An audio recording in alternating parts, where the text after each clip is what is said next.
This is a tale of two very different cities, two remarkable men, and two similar but different inventions that could revolutionise car engines. What has the French Riviera got in common with Melbourne? They both host Grand Prix, of course, but they also both have companies developing a new kind of engine that runs on pure air. Now, power tools, of course, have run on air power for decades, but no one's been able to turn that technology to cars. Well, there's a French company here in Nice that's done it. Maybe the air car revolution is about to happen. The cost of feeding the average family's car with fuel is about $60 per week and rising. For a hybrid, the average is about half that. But imagine this, a whole week of driving for only a few dollars. Welcome to the place that could make it all happen. This is the factory of MDI, Motor Development International. It's run by inventor Guy Negro. 15 years ago, this French engineer was designing state-of-the-art Formula One engines. Today, he's leading the race to design the world's first commercial air-driven car. His factory is experimenting with vans, taxis and people movers that could one day go non-stop for an incredible 4,500 kilometres on just one tank of fuel. Guy Negro's been working on this air car for 10 years. These are just some of the prototypes. And when I say air, it runs on compressed air, of course. The compressed air pushes the pistons in the engine up and down rather than tiny explosions of petrol, like in a conventional engine. But doing that with air is a real challenge. But the reward is you end up with a car whose only emission from the exhaust pipe is clean, breathable air. Of course, the real ingenuity is under here, the engine. Now, it's a four-cylinder piston engine, just like a regular car, but there are significant differences. For a start, that engine weighs less than half of a regular engine. That's because a lot of the components are made of aluminium. Now, the reason they can do that is because there's no combustion. This is driven by air pressure. In fact, you can hold your hand on that engine when it's running and it would just feel warm. So it's well below the melting temperature of aluminium, which means that something like 80% of this engine is made from that lightweight material. So instead of those tiny hot explosions of petrol and oxygen pushing the pistons up and down, like in a normal internal combustion engine, the air engine has compressed air doing the job instead. This is what the air car looks like underneath the seats. There are 3 compressed air cylinders, cutaway models of them here. Now, the pressure in these things is 300 bar. That's 150 times the pressure you'd pump your car tyres to. So, very high pressure environment. And that's why they're made of carbon fibre. If they made these of metal, if you had a car accident, they could explode and send shrapnel everywhere. Whereas the carbon fibre just splits. Now, the chassis itself is made of aluminium. The key to an air car is to keep everything lightweight, so you get the best possible mileage. Okay, let's give it a go. Clutch out. Hey, it's working. Jumping here. Push button gears for now, but the final version will be automatic. Now, keep in mind this is just a prototype, so it feels and drives pretty much like a normal car. Now, when they finally go to market with these cars, they say they'll have a top speed of about 110 kilometres an hour, and you should get about 200 kilometres out of the tanks in the back before you have to refill, which, given it's for city driving, it's pretty good, I'd say.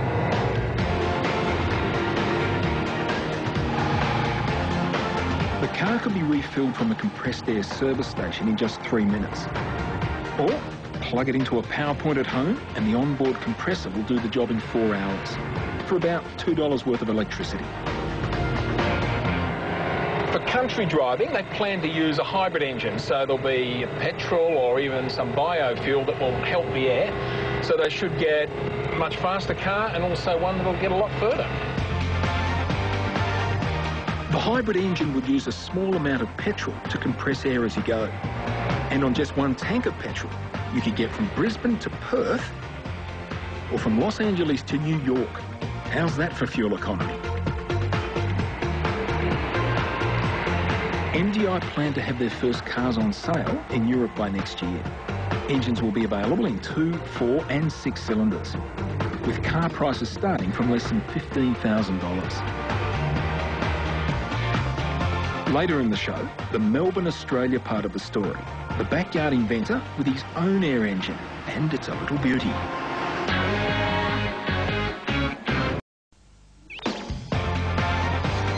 Earlier in the show, we showed you how one man's passion for air could save us a fortune at the petrol pump.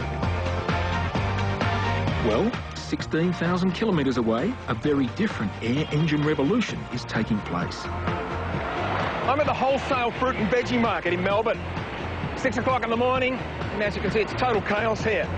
Not the sort of place you'd expect to see the demonstration of a brand new technology. Yet, that's exactly what we're about to witness.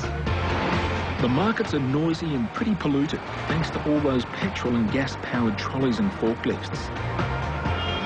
Engineer and inventor Angelo Di Pietro is hoping to put a stop to all that, using his own air engine-powered trolley. The remarkable thing about Angelo's engine is its size. This is the petrol engine that came out of that car, and he replaced it with this. It weighs just 13 kilograms. And the reason that's possible is its ingenious design. Instead of pushing pistons up and down like in a conventional petrol engine and in the French air motor, here, compressed air moves a single rotary piston around to power the central drive shaft. The beauty of the design is that the engine parts hardly touch. A layer of air cushions the rotation of the piston, so there's very little loss of energy to friction, and so very little loss of power. In a normal car, much of the engine power output can be lost running the engine itself and things like the gearbox. Angelo's rotary engine will be much more efficient. There's no gearbox, few parts to move, and the engine itself is incredibly light, so much of the power goes straight to the wheels. Its size to power ratio is incredibly good. There's not many car engines that you can hold in your hands. And Angelo has plans for a new engine weighing just 6 kilos, less than half the weight of this one. For 30 years, Angelo has dreamt of creating the perfect air engine. He's got home video evidence that his rotary air motor has got many more applications than just the veggie markets. It works on water, in cars, and is powerful enough to pull heavy loads. Angelo is still refining his engine. When the trolley is ready for the markets, there'll be no more dangerous fumes, and it'll be simple to refill. To fill up, of course, you don't need petrol, just a bit of compressed air.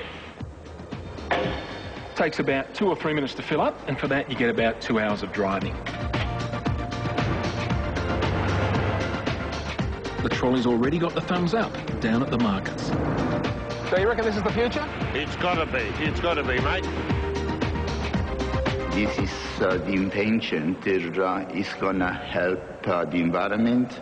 It's gonna help the health of people, and it's gonna generate many thousands of jobs. So on different sides of the world, in different ways, 2 men are doing what was once thought impossible, and changing the way we could all live beyond tomorrow.